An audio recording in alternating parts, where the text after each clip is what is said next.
can't say that I spent a lot of time thinking about that mess that happened at the U.S. Capitol back in 2021. It was such a mess. Some call it an insurrection. Some call it power to the people. Some call it freedom.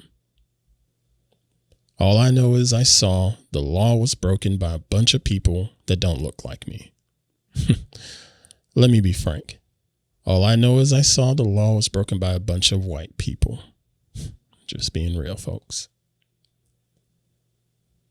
I later saw that many people were hurt and some people died during this incident. Innocent people. As usual, I tried not to think much more about it. Why? Because I haven't had much faith in our justice system, making sure that criminals are held accountable for their actions. Well, criminals of this particular magnitude. Now, on the other side of that, if you're caught smoking weed in an area that's where weed is illegal, you're definitely going to pay the price for your crime. History has shown that. But yeah, I personally tried not to think about what happened at the Capitol that day. Instead, I've thought more about a reaction. Not my reaction, but someone else's close to me. Without revealing any names, allow me to share this reaction that I witnessed. When this event took place at the U.S. Capitol, I had no idea. I was just driving to the studio for work. I was listening to a podcast as usual. Wasn't listening to a radio or watching television newscasts. When I got into the studio, one of my colleagues was there working. This colleague asked if I had heard about what was going on. And of course, I said no. This colleague showed me on the screen what was happening. It took a minute for me to realize what was going on and the magnitude of it. Seriously, it took a minute. I was silent. My colleague was silent as I was looking at that screen. I stepped back, shrugged, and shook my head in the spirit of just another day of bullcrap people get away with. As I was stepping away to get to my work, I heard my colleague say, quote, "This is bullshit." That got my attention, so I turned around and looked at my colleague in the face.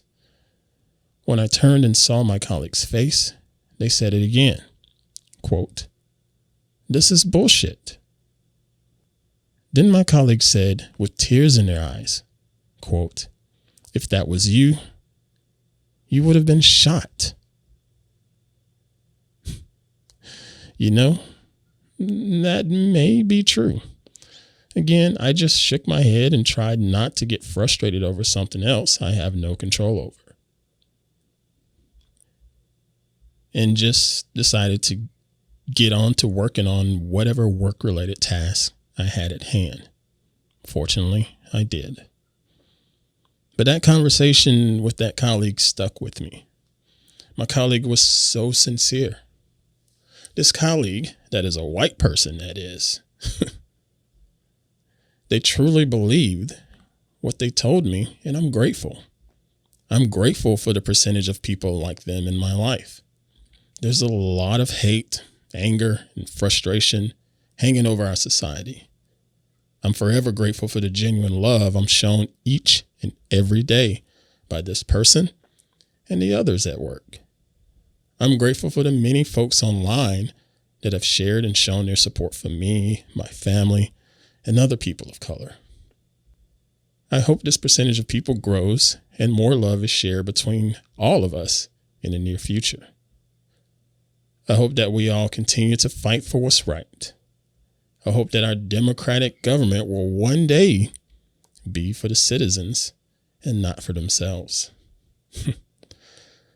Time will tell with all of this. Anyway, thanks for listening.